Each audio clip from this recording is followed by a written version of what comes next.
Atau sudah Samsung suci? iPhone suci? Masih kitab suci? Oh, masih kitab suci. Iya. Mari kita komitmen untuk membawa kitab suci ya.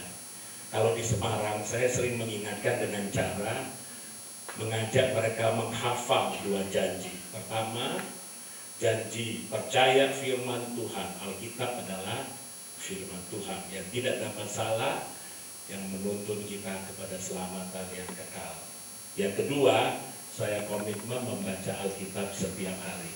Bapak Ibu membaca Alkitab setiap hari? Oh jujur ya, tidak ya. Boleh kita berdiri sebentar, saudara? Angkat kitab sucinya. Ya, angkat kitab sucinya. Oh, masih kitab suci ya. Semua masih bawa kitab suci ya. Ya, baik. Ikuti saya ya. Saya percaya Alkitab adalah firman Tuhan yang tidak dapat salah, yang dapat menuntun saya kepada kehidupan kekal. Saya komitmen membaca Alkitab setiap hari dan melakukan firman Tuhan dengan setia. Amin. Silakan duduk. Saudara boleh janji ya. Baik, kita punya 2 tubuh, saudara, dalam hidup ini. Ya, ada tubuh jasmani yang kelihatan, ada tubuh rohani yang tidak kelihatan. 2 bahagian ini perlu makan. Kalau yang jasmani kita makan sehari berapa kali? 3 kali. Ngemilnya 12 kali. Ya. Nah, sekarang saya tanya, yang rohani dikasih makan berapa kali sehari? Sekali 1 minggu waktu kebaktian. Pantas tubuh rohani kita nggak pernah dewasa, ya kan? Tubuh jasmaninya semakin sehat, semakin besar, semakin kuat, tapi tubuh rohaninya semakin kerdil. Kenapa?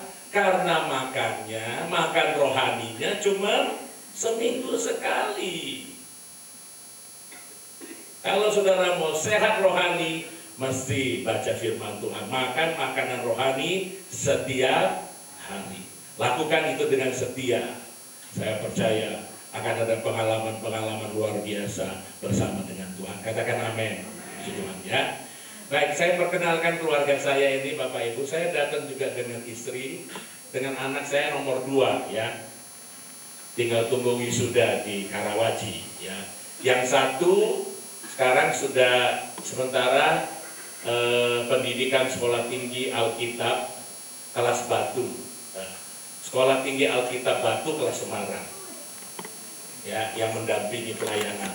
Nah, ini perjalanan Holy Land ketiga dari 5 perjalanan yang Tuhan izinkan kami ke sini, saudara. Dan ini yang paling berkesan karena saya membawa kedua anak saya sampai naik ke Gunung Sinai, mendoakan dan menyerahkan mereka kepada Tuhan. Ya, kami bertangis-tangisan berempat di sana, bisa berdoa satu keluarga di Gunung Sinai. Ya, itu kemurahan Tuhan, itu keajaiban. Kami syukuri berkat Tuhan ini. Ini gereja kami di Semarang, saudara, gereja kita di Semarang. Kalau Bapak Ibu berlibur ke Semarang, silakan kunjungi gereja kita ini. Dan kalau ada yang pindah kerja, ya, bukan pindah gereja ya, pindah kerja ya, pindah kerja ke Semarang, silakan bergabung di gereja kita ini. Puji Tuhan, Tuhan memberkati kita ya. Gereja ini hanya dibangun 18 bulan. Ya, 18 bulan. Tempat duduk hanya 500 tempat duduk ya. 1.200 meter persegi tanah dan bangunan. Bangunannya kira-kira separuh, kurang dari 700 meter persegi. Waktu kami mau beli tanah, tidak punya uang Bapak Ibu. Kredit di pengembang, ya, pengembang perumahan. Bulan ke-7 tidak bisa bayar, berhenti. Mau kita buatkan izin, Depak bilang status tanah masih kredit, aduh nggak bisa. Lalu berhenti. ada satu keluarga dari Kota Kudus, bukan gereja kita, dia ngajak makan Sinja. Ya, setelah makan dia tanya, itu tanah gereja kok belum dibangun-bangun? Saya bilang berhenti, gak ada uang. Dia bilang begini, boleh nggak saya bayar semua? Nanti biar gereja yang mengangsur tanpa batas waktu, tanpa bunga. Oh, boleh, saya bilang. Cuman saya harus ngomong dengan istri saya dulu, katanya. Waduh, celaka 12, saudara ya. Kalau mau ngomong dengan istri, wah payah ini, nggak jadi pasti ini kan. Kan biasanya istri itu kan hitung-hitungan kan. Ya itu sekian M, berapa gereja mau bayar, berapa lama ya. Tapi itu di Semarang, kalau di sini saya lihat istri-istri baik-baik semua di sini. Haleluya, puji Tuhan. Selesai dibeli, saudara, izin keluar, kita bangun sampai paha berhenti, ya, nggak punya uang lagi. Saudara percaya enggak? Ada orang lain lagi yang datang, bilang begini, mau enggak saya bangunkan gereja ini? Nanti gereja ngangsur tanpa batas waktu, tanpa bunga. Nah, saya tanya saudara, apa itu kebetulan, saudara? Ya, tidak kebetulan. Akhirnya gereja ini dibangun. Ya, untung dia enggak bilang. Saya tanya istri saya dulu. Ya. Jadi keajaiban, kita hamba Tuhan ini hidup hanya oleh keajaiban. Ya, tadi Om John bersaksi gereja yang dibangun tanpa ada selebar pun proposal. Ya. Itu keajaiban Tuhan. Ya, jemaat memberkati, Tuhan memberkati jemaat berlimpah-limpah. Kita salurkan berkat Tuhan itu karena Tuhan tambahkan lagi, dan tambahkan lagi buat kita. Saya katakan amin. Baik, firman Tuhan pada pagi hari ini kita baca di dalam kitab Kejadian 26 ayat 18 sampai dengan ayat yang ke-22. Kitab Kejadian pasal yang ke-26 ayat 18 sampai dengan ayat yang ke-23. Judul firman Tuhannya pagi ini adalah berkat kelonggaran. Kita baca bergantian ya, ayat 18 saya, 19 jemaat dan seterusnya. Kemudian Ishak menggali kembali sumur-sumur yang digali pada zaman Abraham ayahnya, dan yang telah ditutup oleh orang Filistin sesudah Abraham mati. Disebutkannya nama sumur itu menurut nama-nama yang diberikan oleh ayahnya. 19. Ketika hamba-hamba Ishak semua menggali di lembah itu semua, mereka mendapat di situ mata air yang berbual-bual airnya. Ayat 20 saya, lalu bertengkarlah para gembala Gerar dengan para gembala Ishak. Kata mereka, air ini kepunyaan kami. Dan Ishak menamai sumur itu Esek, karena mereka bertengkar dengan dia di sana. 21.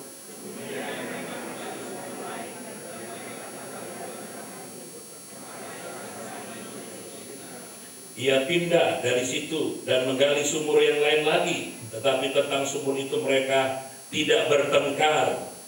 Sumur itu dinamainya Rehobot. Dan ia berkata, semua baca, sekarang Tuhan telah memberikan kelonggaran kepada kita sehingga kita dapat beranak cucu di negeri ini. Amin. Ini yang disebut dengan berkat kelonggaran. Ada jalan saudara buntu, ada kesulitan keuangan, ada sakit yang tidak tersembuhkan. Pagi ini Tuhan menawarkan kita jalan keluar yang disebut dengan berkat kelonggaran. Minta dengan Tuhan pagi ini, kita pulang tidak akan pernah kecewa. Karena ada kelonggaran yang Tuhan berikan buat kita. Amin. Dunia mungkin tidak bisa memberikan kelonggaran. Umpamanya, kalau kita kredit saudara, jatuh tempo harus bayar. Betul? Betul? Kalau tidak bayar, yang datang siapa? Debt collector. Betul? Sepeda motornya akan ditarik. Ya. Saya merintis jemaat 35 tahun yang lalu. Ya. Saya jadi pengerja satu gereja 3 gembala. Pertama pendeta almarhum L.A. Rombot. Setelah Pak Rombot mati, diganti dengan Yakub Tejo Mulyono. ketua majelisnya. Ketua majelisnya meninggal, diganti dengan pendeta Victor Malino. Ya, 3 gembala saya di satu gereja. Setelah itu saya rintis 10 km dari kota Semarang, itu daerah hijau. Saya merintis di sana. Ya, begitu sulit dan begitu susah, saudara. Kemudian waktu anak saya lahir pertama, saya minta Tuhan membelikan sebuah motor. Lalu saya kredit, saudara. Ya, kredit Honda 100. Honda laki-laki yang 100 itu, Honda 100 itu. Itu kan gagal besar kan, saudara, ya, kredit. Sampai dengan bulan keempat, itu udah nggak bisa bayar. Kolektor tidak cukup, perpuluhan tidak cukup. Menunda 2 bulan, tarikan yang kelima, debt kolektor datang. Waktu debt kolektor mau ambil motor itu, saya bilang begini, Pak, tolonglah saya ini, Pak. Ini motor buat pelayanan, saya ini kan pendeta. Debt kolektornya bilang begini, kalau kredit mah nggak ada urusan dengan pendeta, dia bilang. Saya malu sekali, saudara. Saya malu sekali. Dan saya tidak malu ceritakan kepada saudara. Hari itu juga motor Honda itu ditarik. Betul, saudara. Ya, saya pernah mengalami yang namanya kesulitan yang luar biasa. Itu manusia. Tapi kalau Tuhan tidak, Dia selalu memberikan kelonggaran buat kita. Amin. Amin. Puji Tuhan. Mari kita melihat 3 kelonggaran yang Tuhan berikan kepada Ishak sebagai pesan profetik buat kita, ya.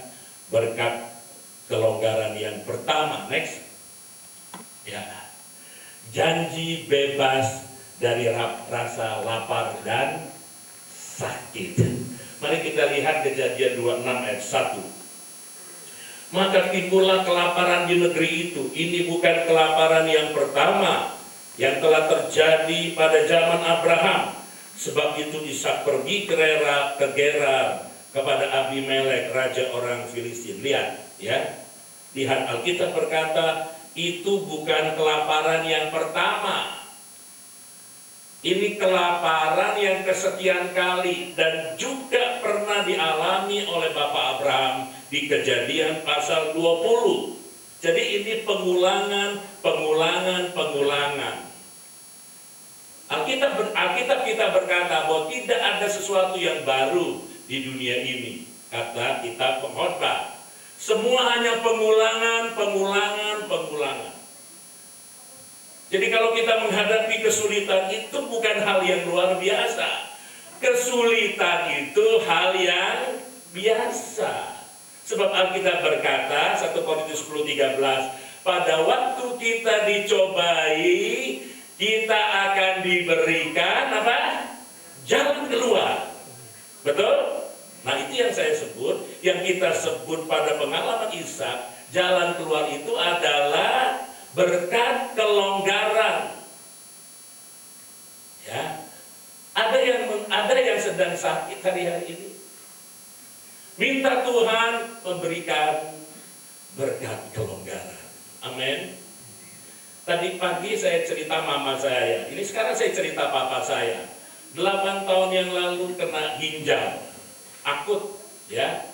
Sampai harus cuci darah seminggu 2 kali.